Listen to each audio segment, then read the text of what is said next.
श्री गिरिराज धरण जी की जय। वैष्णवजन काफ़ी लंबे समय से महाप्रभु श्री वल्लभाचार्य जी की 84 बैठकों का स्मरण, ध्यान और मानसिक यात्रा का वृत्तांत बहुत दिन से दिमाग में था। आज इस आखा तीज के पावन अवसर पर पुस्तकों से किया गया संग्रह, अन्य भवदियों के द्वारा की गई यात्रा और महापुरुषों द्वारा की गई ब्रज 84 कोस यात्रा का अनुभव और उनसे प्राप्त ज्ञान के आधार पर श्री वल्लभाचार्य जी की 84 बैठकों के बारे में भी आज स्मरण किया जा रहा है। श्री वल्लभाचार्य जी ने 3 पृथ्वी परिक्रमाएं की, जिनमें अलग अलग स्थानों पर वे विराजे और इन 3 परिक्रमाओं में जिस जिस स्थान पर भी वे रुके वहाँ उन्होंने श्रीमद् भागवत जी का पारायण किया और इस प्रकार से आप श्री की 84 बैठकें प्रकट हुई हैं। प्रथम गोकुल है, जहाँ पर 3 बैठकें हैं। एक बैठक गोविंद कुंड घाट के ऊपर छोकर वृक्ष के नीचे, जहाँ श्री गोकुल में सर्वप्रथम आप विराजे थे। श्री यमुना जी ने स्त्री रूप में स्वयं प्रकट होकर श्री वल्लभ को बताया था कि यही गोविंद घाट है और आपके दाईं ओर का घाट ठाकुरनी घाट है। यहीं पर श्रावण शुक्ल 11 को श्री ठाकुर जी ने प्रकट होकर आप श्री को गद्य मंत्र बताया था और ब्रह्म सम्मत कराकर जीवों को शरण में लेने की आज्ञा की थी। दूसरी बैठक भीतर की बैठक है। यहाँ आप नित्य कथा करते, जिनके दिन में श्री गोकुल जी में विराजे। एक बैरागी को उसके एक बटुए के स्थान पर छोकर वृक्ष पर ऐसे ही बटुए दिखलाकर उसे चमत्कृत किया था। तीसरी सैया बैठक मंदिर में है। यहाँ आप पौड़े। यहाँ श्री द्वारकाधीश जी का मंदिर बना और श्री द्वारकेश ठाकुर जी ने यहाँ पर द्वापर युग में तपस्या कर रहे तपस्वी को उनकी कुटी पृथ्वी से 16 हाथ नीचे कर उस तपस्वी को इस स्थल से हटाया था। श्री वृंदावन की बैठक बंसी बट के पास है। यह बैठक यहीं श्री वल्लभ ने प्रभुदास जलोटा को पद्म पुराण में वृंदावन महोत्सव के संबंध में 2 श्लोक कहे थे और वृंदावन की रज और जल का समान महत्व बताया था और स्वरूपात्मक वृंदावन के हर वृक्ष और पत्ते पत्ते पर उन्हें भगवत दर्शन कराए थे।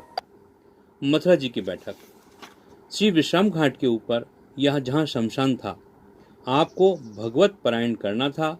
आपने अपने कमंडल का जल श्री कृष्णदास मेघन से अस्कुंड से सूर्यकुंड तक छिड़वाया तो उस स्थान में बस्ती हो गई और शमशान ध्रुव घाट पर जा पड़ा।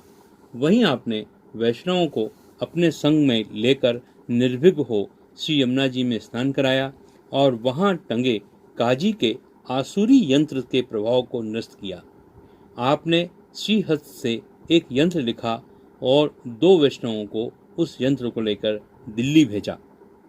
उन्होंने दिल्ली के मुख्य द्वार पर वह यंत्र टांगा तो उसके नीचे से होकर जाने वाले मुसलमानों की दाढ़ी कट चोटी हो जाती थी। तो बादशाह ने मथुरा के आसुरी यंत्र को हटवाया था। मधुवन की बैठक मधुवन कुंड कृष्ण कुंड के ऊपर कदम के नीचे है। श्री महाप्रभु ने यहाँ 7 दिन तक भगवत पारायण किया था। आपकी भागवत कथा श्रवण करने हेतु मधुबनिया ठाकुर भी यहाँ पधारते थे। श्री कमोद वन की बैठक कुंड के ऊपर श्याम तमाल के नीचे है। यहाँ श्री वल्लभ ने 3 दिन भागवत पारायण किया था। वैष्णवों को दिव्य चक्षु से आपने उन्हें प्रमोद और कमोदनी सहचारियों के दर्शन कराए थे, जिनने श्री स्वामी जी की इच्छा पर यहाँ कमोद कुंड और कमोद वन सिद्ध किया था। श्री बहुला वन की बैठक श्री कृष्ण कुंड के ऊपर उत्तर दिशा में बट वृक्ष के नीचे है। 3 दिन भागवत पारायण किया था। श्री बल्लभ ने यहाँ पारायण की बाहुला गाय को घास दाना चरवाकर यमन हाकिम को आश्चर्यचकित कर बहुला गाय की पूजा वापस शुरू कराई थी, जो कि यमनों ने पहले बंद कर दी थी। श्री राधा कुंड की बैठक छोकर वृक्ष के नीचे श्री बल्लभ यहाँ 1 माह विराजे।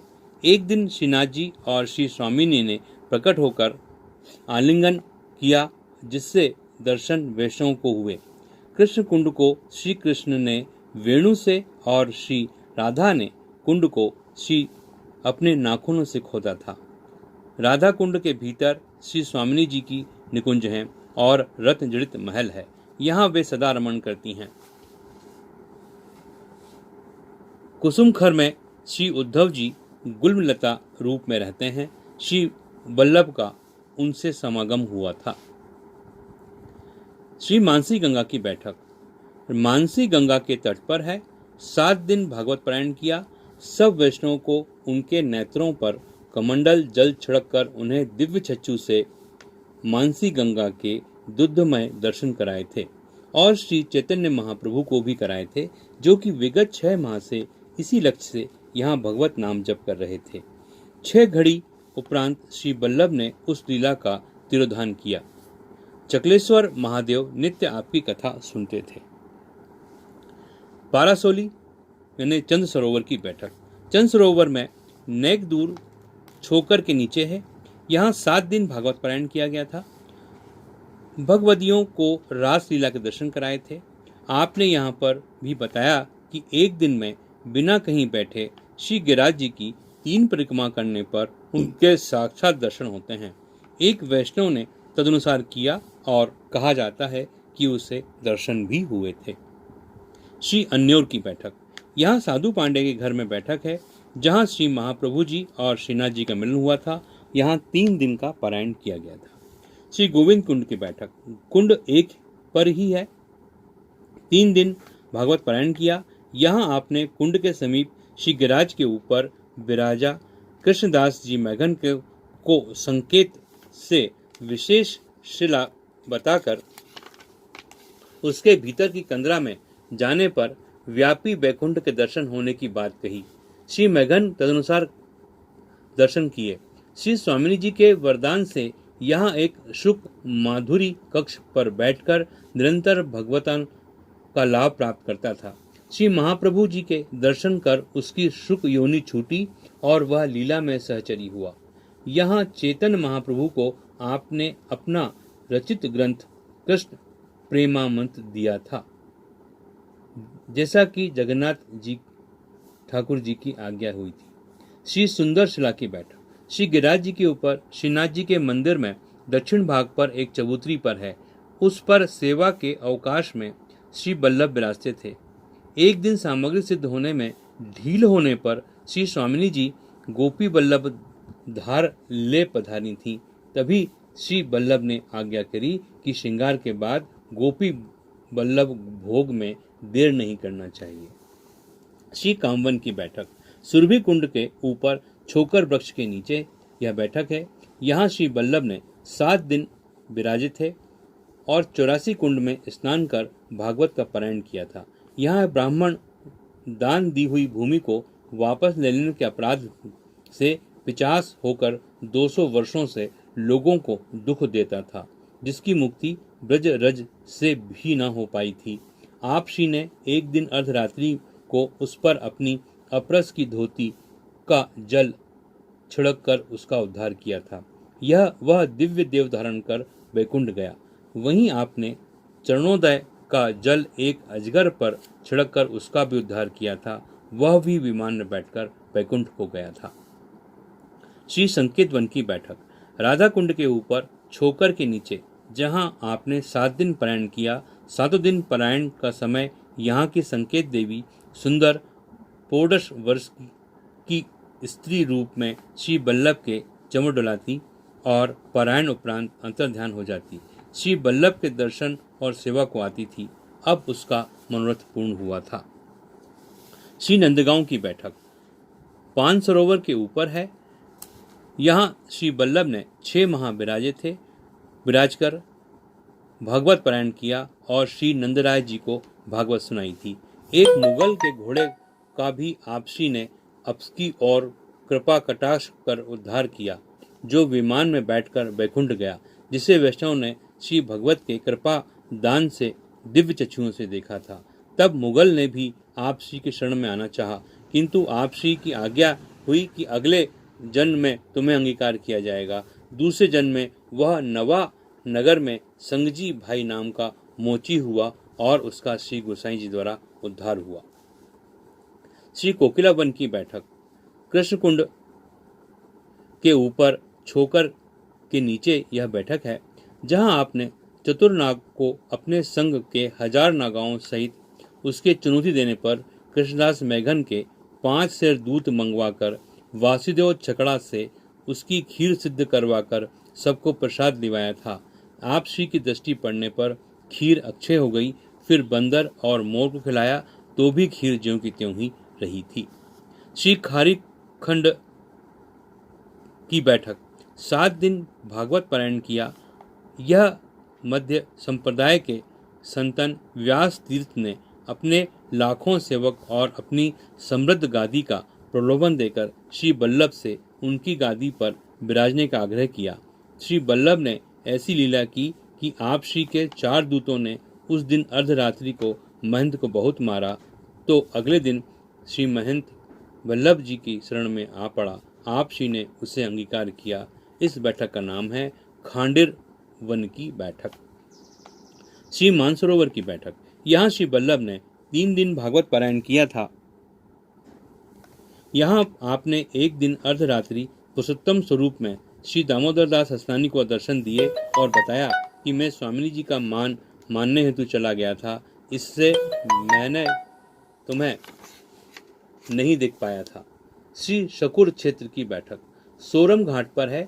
यहाँ श्री कृष्णदास मैघन बिना श्री बल्लभ की आज्ञा किए अपने गुरु के पास गए। गुरु ने कहा, तू आचार्य जी का सेवक क्यों हो गया? श्री मैघन ने कहा, गुरु तो आप ही हैं, किंतु आप गुरु की कृपा से मैंने श्री बल्लभ रूप में पूर्ण पुरुषोत्तम की प्राप्ति की है। गुरु से संतुष्ट न होने पर श्री मैघन ने जलती हुई अग्नि हाथ में लेकर कहा कि श्री बल्लभ पूर्ण पुरुषोत्तम हो तो अग्नि मेरा हाथ न जलावे। एक मुहूर्त अग्नि हाथ में रखी। फिर गुरु ने शिष्य के जलने के भय से उसे गिरा दिया, तो गिरने ते ही की जगह पर पृथ्वी जल गई। इस प्रकार श्री मैघन ने श्री बल्लभ के पूर्ण पुरुषोत्तम स्वरूप के प्रत्यक्ष सिद्ध कर दिया। इस बैठक का नाम है शकुर क्षेत्र की बैठक। श्री चित्रकूट की बैठक कांतानाथ पर्वत के पास है। श्री राम वनवास के समय 4 माह यहीं विराजित थे। श्री बल्लभ ने भगवत पारायण कर फिर 16 दिन वाल्मीकि रामायण का पाठ किया। यहाँ श्री बल्लभ ने भागवत पारायण किया और फिर 16 दिन वाल्मीकि रामायण का पाठ किया। यहाँ हनुमान जी ने अपने संकल्प अनुसार एक पैर पर खड़े होकर उस कथा का श्रवण किया। कांतानाथ पर्वत की अभिलाषा हुई कि श्री बल्लभ से विनती की कि श्री जानकी और श्री राम मेरे शिखर पर विराजते हैं। उन्होंने बताया कि हमें भूख लगी है, श्री बल्लभ सामग्री लेकर पधारे। तब आपने श्री हसनानी से 42 केले सिद्ध करवाकर उसमें मिश्री, इलायची, गुलाब जल पधराया। उस सामग्री को लेकर आप श्री पर्वत पर पधारे। श्री राम जी ने आचार्य जी से मिले और उन्हें श्री बल्लभ को रत्नशिला पर बैठाया। दोनों ही स्वरूप में वह सामग्री आरोगी। वह प्रसाद श्री लक्ष्मण जी और हनुमान जी ने भी लिया था। श्री चित्रकूट बैठक का एक बहुत ही भारी महत्व है। यहाँ पर भगवान श्री राम जी ने भी श्री बल्लभ जी से वार्ता की और उनके हाथ का आरोगा था। अगला है अयोध्या की बैठक। सरयू तट पर उस स्थान पर श्री वाल्मीकि पारायण हो रही थी और श्री हनुमान जी श्रवण कर रहे थे। हनुमान जी ने श्री बल्लभ से कहा कि आप श्री कृष्ण उपासक हो, श्री रामपुरी में कैसे पधार गए? श्री बल्लभ ने बताया कि हम तो श्री कृष्ण का ससुराल जानकर पधारे हैं और आप नग्न होकर कथा ना सुने, लंगोटी अवश्य धारण किया करें। अयोध्या नरेश अग्निजित की पुत्री सत्या जी श्री कृष्ण की ब्याही थी। श्री बल्लभ की आज्ञा अनुसार उस दिन से यहाँ रामायण होती है और वस्त्र बिछाना प्रारंभ हो गया। श्री बल्लभ ने इसी बैठक में श्री रामचंद्र जी के स्वरूपधर हनुमान जी को दर्शन दिए थे। श्री राम जी ने हनुमान जी को बताया कि श्री बल्लभ मेरा स्वरूप धारण कर सकते हैं, मैं उनका स्वरूप धारण नहीं कर सकता। इसलिए अयोध्या की बैठक का बहुत विशेष महत्व है। नैमिषारण्य की बैठक। श्री गोविंद कुंड के ऊपर छोकर के नीचे श्री बल्लभ ने 7 दिन भगवत पारायण किया। आप श्री यहाँ अदृश्य 88,000 ऋषि सोनकादि के यज्ञ में पधारे तो वहां भी आपकी पूजा की गई। इधर वैष्णवों ने आप श्री को नहीं देखा तो उन्हें मूर्छा आ गई। श्री बल्लभ जब यज्ञ से वापस पधारे तब उन्होंने अपने कमंडल का जल छिड़ककर उन्हें समाधान किया। काशी की बैठक। श्री सेठ पुरुषोत्तम दास जी के घर पर है और यहाँ श्री बल्लभ ने नंद उत्सव कर उनमें वैष्णवों को नंद, यशोदा, गोप गोपियों इत्यादि दर्शन कराए थे। आप श्री ने काशी की मायावादी पंडितों को वाद विवाद में निरुत्तर भी किया था। काशी की दूसरी बैठक हनुमान घाट पर है, जहाँ श्री बल्लभ ने संन्यास ग्रहण किया था। एक माह बिना जल अन्न ग्रहण किए आप श्री एक ही शिला पर मौन ब्रज से विराजे। बहुत से ब्राह्मण द्वारा आप श्री से पूछा गया कि आप संन्यास ग्रहण उपदेश किससे लिया, तो आपने संन्यास निर्णय ग्रंथ लिखकर उसे उन्हें पढ़ने का कहा। यहाँ वे निरुत्तर हो गए। यहीं आप श्री ने असुर व्योम लीला की थी।